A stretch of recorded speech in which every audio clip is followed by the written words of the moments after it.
ভিআইপির অশনে বিলাসে সপ্তাহে যে 2 দিন কাচ্চি তৈরি হয়, স্পেশাল মাটন কাচ্চি,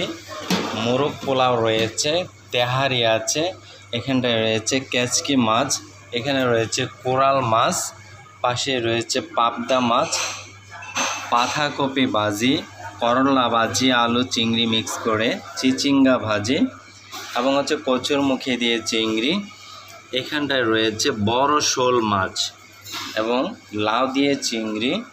এটা হচ্ছে কাতলা মাছ দিয়ে ফুলকপি দিয়ে রান্না করা, দেখতে পাচ্ছেন অনেক বড় কিন্তু পিসগুলো। সাথে রয়েছে ইলিশ মাছ, ইলিশ মাছের পিসগুলো অনেক বড় এবং হচ্ছে দেশি চিকেন, মুগ ডাল দিয়ে খাসির মাংস, ফ্রেশ গরুর বট, কলিজা বোনা, বিফ কালা বোনা, চিকেন রোস্ট এবং হচ্ছে গরুর রেজালা এবং কাতলা মাছের ফ্রাই রয়েছে, ভর্তার